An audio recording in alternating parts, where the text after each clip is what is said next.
Assalamualaikum warahmatullahi wabarakatuh. Sok, San.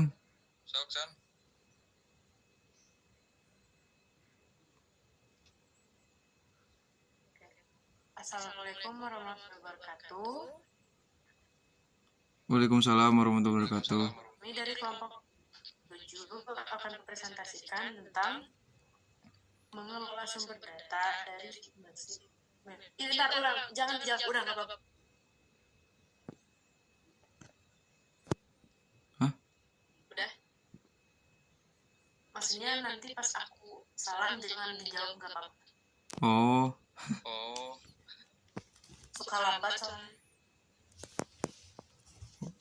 Oke. Ulang. Udah.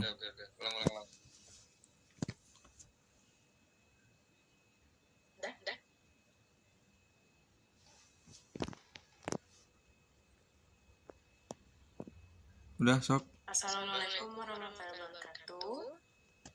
Assalamualaikum warahmatullahi wabarakatuh. Kami di kelompok 7 akan mempresentasikan tentang mengelola sumber data. Sebelumnya kami dari kelompok 7, saya Santi Andina Mari sebagai moderator dan saya Dede Farhan.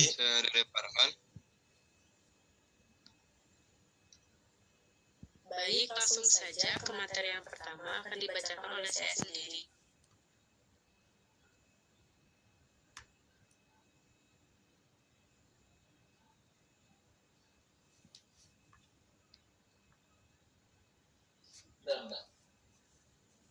Harap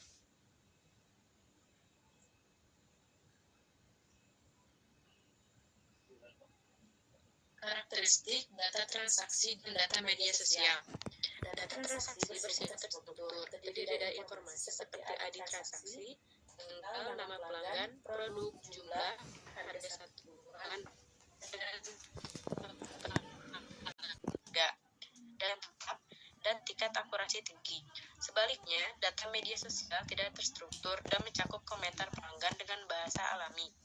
Data ini memiliki volume besar dan sering bersifat subjektif, sehingga memerlukan teknik seperti pemrosesan bahasa alami dan analisis sentimen untuk memahami pola serta opini pelanggan. Perbedaan utama antara keduanya adalah struktur dan sifat informasi. Data transaksi lebih sistematis dan kuantitatif, sementara data media sosial lebih dinamis dan bergantung pada konteks sosial. Next.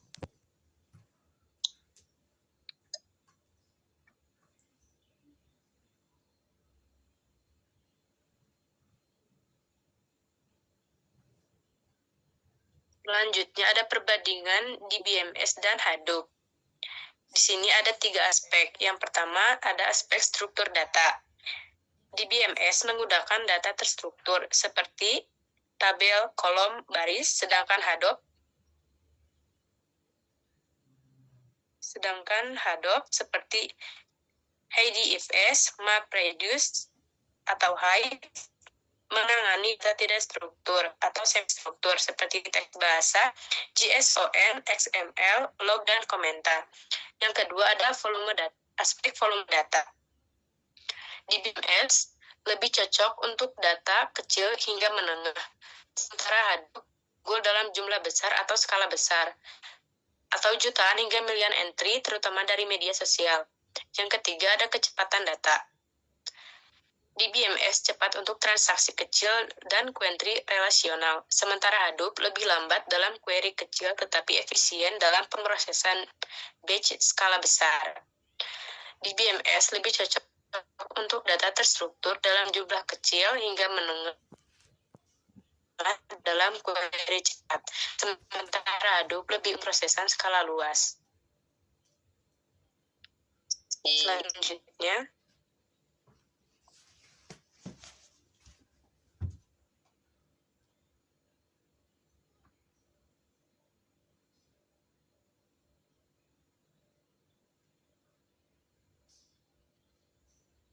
Selanjutnya, ada skema data transaksi di BMS. Seperti yang bisa dilihat, ini adalah tabel transaksi produksi yang mencatat pembelian pelanggan. Tabel ini mencangkup transaksi ID, tanggal, nama pelanggan, produk, jumlah harga satuan, dan total harga. Saya akan memberikan contoh. Contohnya yaitu pada 20 April, Andi membeli 2 kopi botol seharga 30.000. Dari data ini bisa dilihat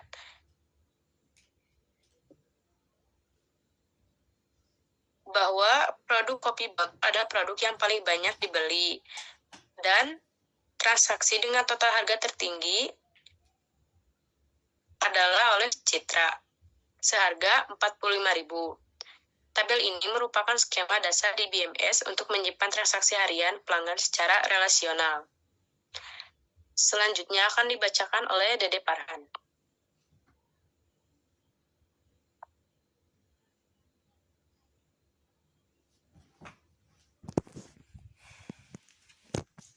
Baik, terima kasih.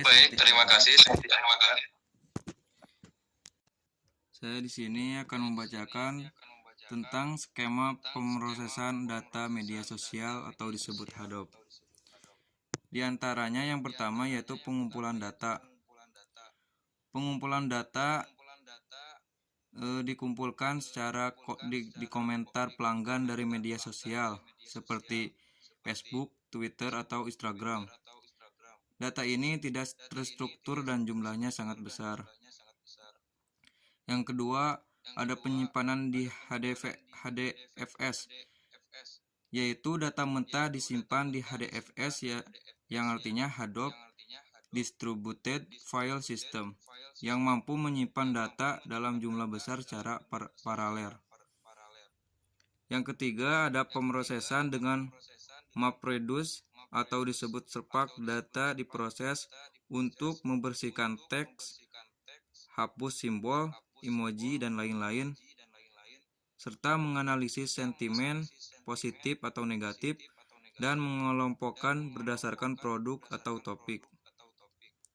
Yang keempat, ada penyimpanan hasil. Hasil yang sudah rapi disimpan kembali dalam bentuk terstruktur agar mudah dianalisis, misalnya ke database NoSQL. Yang kelima, ada visualisasi dan keputusan. Hasil ditampilkan di dashboard analitis untuk membantu manajer mengambil keputusan, seperti perbaikan layanan atau strategi produk.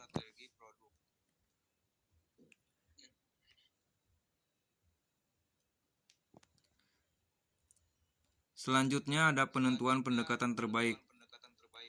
Pendekatan terbaik dalam menggabungkan kedua sumber data, perusahaan sebaiknya menggunakan pendekatan hybrid, yaitu menggunakan DBMS untuk menyimpan data dan menganalisis data transaksi yang terstruktur, serta menggunakan HADOP untuk menyimpan dan memproses data komentar media sosial yang tidak terstruktur dalam jumlah besar, dan menggabungkan hasil analisis dari kedua sumber itu ke dalam dashboard analitis terpadu, agar manajer dapat melihat performa penjualan sekaligus respon pelanggan secara menyeluruh.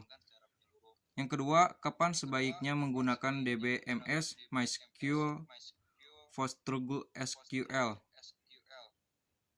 DBMS digunakan saat data bersifat terstruktur seperti tabel transaksi penjualan dengan kolom tetap dan relasi antar tabel.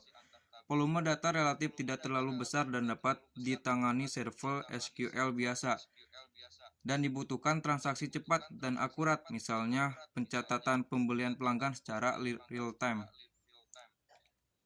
Diperlukan integritas data tinggi, misalnya menggunakan relasi antar tabel dan constraint.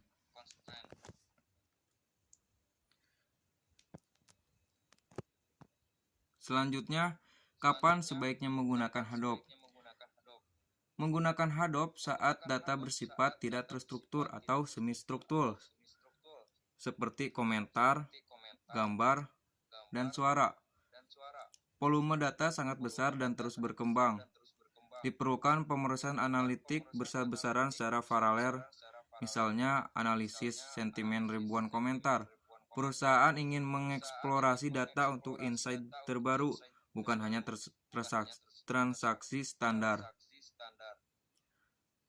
Selanjutnya, alasan pemilihan berdasarkan efisiensi, scalability, dan kebutuhan bisnis. Perusahaan sebaiknya menggunakan DBMS dan Hadoop untuk hasil analisis yang menyeluruh. DBMS cocok digunakan untuk data transaksi yang terstruktur karena efisien untuk query cepat dan akurat. Teknologi ini ideal untuk kebutuhan operasional harian, sementara itu Hadoop lebih sesuai untuk data tidak terstruktur dalam jumlah besar, seperti komentar media sosial, karena scalable dan mampu memproses data secara paralel. Dari sisi kebutuhan bisnis, DBMS mendukung stabilitas operasional, sedangkan Hadoop memberikan insight strategis dari data besar.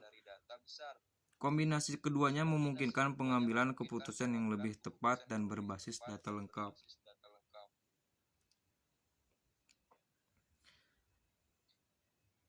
Materi selanjutnya akan dibahas oleh Anfasya.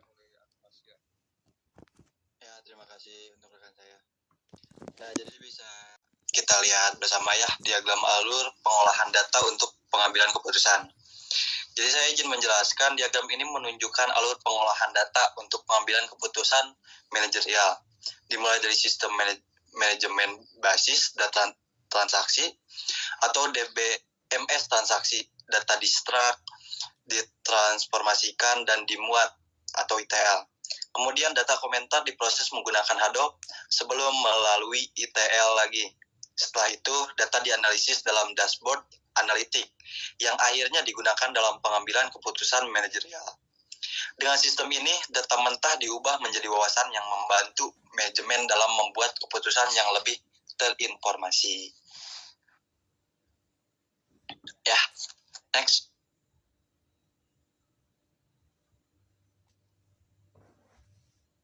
Ya, selanjutnya saya akan menjelaskan tentang kesimpulannya. Jadi kesimpulannya, data transaksi dan data media sosial memiliki karakteristik yang berbeda, tetapi saling melengkapi dalam analisis bisnis. Data transaksi yang terstruktur dapat diolah dengan DBMS untuk memastikan efisiensi dan akurasi tinggi. Sementara data media sosial yang tidak terstruktur lebih cocok diproses menggunakan Hadoop agar dapat mengelola volume besar dan memperoleh wawasan mengenai sentimen pelanggan. Dengan menggabungkan kedua jenis data ini dalam sebuah dashboard analitik terpadu, perusahaan dapat memahami tidak hanya performa penjualan, tetapi juga opini pelanggan, memungkinkan pengambilan keputusan yang lebih tepat dan responsif terhadap pasar. Next.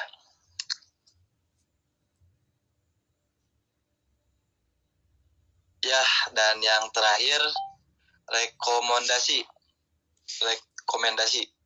Perusahaan sebaiknya menerapkan pendekatan hybrid dalam pengelolaan data. DBMS seperti MySQL atau PostgreSQL ideal untuk transaksi yang menentukan struktur tetap dan pemrosesan cepat. Sedangkan Hadoop sangat berguna untuk mengolah data dalam skala besar seperti komentar